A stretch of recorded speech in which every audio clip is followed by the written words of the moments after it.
Okay mga best friend, welcome po sa ating pong channel, sa ating pong page Best Friend Moto. Ayan, sa channel na ito, what you see is what you get. Kanina ko pa po pinagmamasdan itong ating best friend Ninja. Wala akong magawa dito sa bahay. Ayan, nakakumot siya. Andyan yung ating PCX.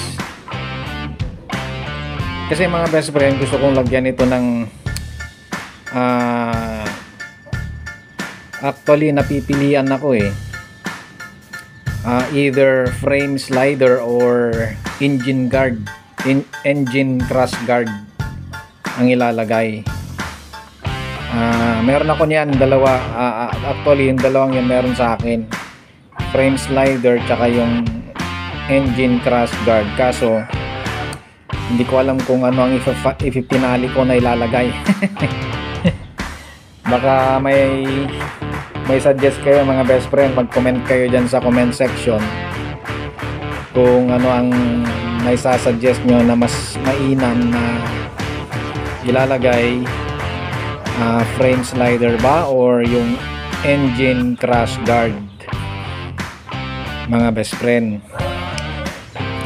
Kasi syempre isa sa mahalaga na dapat ma-install sa isang big bike mga best friend ay crash guard talaga or slider.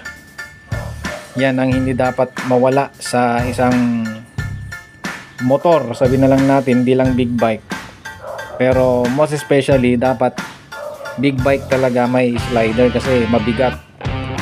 At kung tumumba ito, hindi naman pinapanalangin, pero pagka tumumba at walang mga crash guard or slider mga best friend, ay malaking may dudulot niya na pinsala sa body ng big bike mga best friend. Parang dito may possibility na tatama itong banda rito, itong part na to, pati itong itong makina, tatama yan magkabilaan. Kung sa kabila naman ang bigat pa naman, kaya kapag natumba ang big bike mga best friend ay talagang sira ang kinabukasan. Okay, kaya kailangan talaga. So meron ako dyan frame slider at saka engine crash guard mga best friend. Yung engine crash guard ko na nandyan ay meron din siyang lagayan ng slider, so parehas na may slider mga best friend. Ipapakita ko sa inyo mamaya. Dito muna tayo, na titigan muna natin itong si best friend Ninja. Okay, so tara, punta na natin. Wala na akong masabi dito Ipakita ko sa inyo yung mga slider natin, yung frame slider tsaka yung engine crash guard natin mga best friend. Okay, tara, punta natin. Hindi ako makapag-decide mga best friend kung anong ilalagay ko talaga, frame slider ba or engine crash guard. Okay, ito na mga best friend, dito sa table. Yan, kulay orange mga best friend yung ating, ito yung tinatawag na engine crash guard na may kasamang slider. Ito yun, slider mga best friend. So pagka naikabit yan mga best friend, may lalagay din na crash guard. Ito naman yung tinatawag na frame slider mga best friend. Ito na po lahat. Ito na yung set mga best friend. May slider siya, of course. May mga tornilyo. Ito yung mga spacer. Okay, so ito po yung frame slider. Dito sa engine crash guard, of course may mga tornilyo din, may mga spacers din yan. Okay, so parehas mga best friend, parehas silang merong slider. Ngayon, tulungan nyo ako mga best friend, or para sa ganun may participation yung ating mga viewers. Para sa inyo, anong mas magandang ilalagay sa ating Ninja 1000 SX? Frame slider or engine crash guard na may slider din? Ang future plan kasi natin, syempre sa big bike natin mga best friend, yan, para matulungan ko din kayo na mag-suggest. Syempre gusto nating lagyan at pa-installan ng auxiliary light at mga mini driving lights, okay, yung ating Ninja 1000. Although pagka frame slider mga best friend, marami tayong nakikita na mga big bikes na dito nila sa frame slider ikinakabit yung mga auxiliary lights at saka mini driving lights ng kanilang mga motor, which is good naman, wala namang problema doon mga best friend, ano. So pwede auxiliary lights, mini driving lights, pwede dito sa frame slider.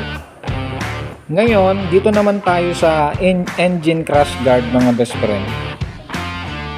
Ang isa sa nakikita ko dito mga best friend na advantage ay marami tayong pwedeng pagkabitan, mga choices, yan, kung saan natin ikakabit, ikaklamp, yan, or ikakabit, in short, yung mga auxiliary lights natin at saka mini driving lights. Ayan, yun naman ang kagandahan nitong kapag ka meron itong mga yan, yung engine crash guard na ito mga best friend. So ayan, hindi tayo tuloy makapag-decide mga best friend, ano, kaya mag-comment kayo dyan sa comment section, tulungan nyo ako sa pagde-decide, kasi kapag mabasa ko yung mga suggestions ninyo, mga ideas ninyo, ay irerespeto natin mga best friend, ano, mga bawat ideas na i-comment ninyo, walang problema. Ayan, open po tayo sa mga bagay na ganyan.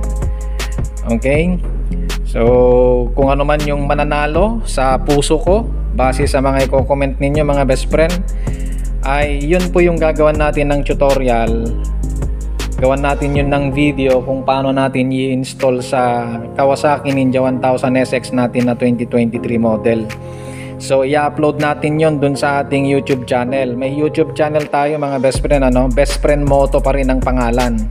The same profile picture mga best friend sa YouTube channel. Kung hindi pa nyo napupuntahan, pa-subscribe doon mga best friend, ano, Best Friend Moto, pa-subscribe, pa-click yung notification bell. Okay, at kung ngayon lang po kayo napadpad dito sa Facebook page natin, ay pa-follow naman mga best friend.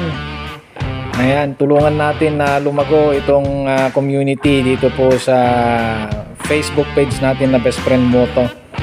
Ayan, pa-click po yung follow mga best friend, ano, konting tulong na lang po ninyo yun sa akin mga best friend. Kapag umabot tayo sa 1,000 na followers mga best friend dito sa Facebook page mga best friend, ano, pag nakanaabot natin yung 1,000, mamimigay tayo ng helmet. Yan. Okay? Yes, tama yung narinig nyo. Mamimigay tayo ng helmet, brand new mga best friend. Okay? Gagawan ko yun ng ibang content, ng ibang video para ma-detail natin yung pamigay natin kapag naabot natin ng 1,000 na followers itong ating Facebook page. Okay mga best friend, so I think yun lamang yung ating content ngayon. Tulungan nyo ako sa pamimili, mag-decide kung anong ikakabit natin, frame slider or crash guard sa ating engine crash guard sa ating Ninja 1000 SX mga best friend, ano, either of the two. Hindi pwedeng magsabay mga best friend. Iniisip ko nga rin kung pagsasabayin ko siyang ilagay, I don't think so na magandang tignan. At I think negative yung possibility na pwede natin silang isalpak mga best friend. Ang pangit ng tignan, ini-imagine ko pa lang, ano. So dapat mamimili lang tayo ng isa mga best friend. Okay, so paki-like po, paki-pusuhan naman itong video natin mga best friend, ano. At kung pwede, pakishare din natin para at least magkaroon din ng idea yung mga ibang mga makakapanood po nito. Ingat po tayo lagi mga best friend. When you ride, live your pride. Motto natin yan mga best friend sa Facebook page natin at sa YouTube channel natin na ito, Best Friend Motto. When you ride, live your pride mga best friend. Hindi ka mapapahamak kapag kayo ng motto mo. Maiiwasan, ayan, malilesen. Ayan, hindi ko naman sinasabing immune ka na sa disgrasya, ano, pero at least malilesen yung aksidente, malilesen ng problema sa daanan kapag when you ride, live your pride. At ito po ang inyo pong lingkod, ang inyo pong channel, Best Friend Motto, na nag-iiwan ng isang kataga or statement, sa Diyos lamang tayo umasa at huwag sa maling akala.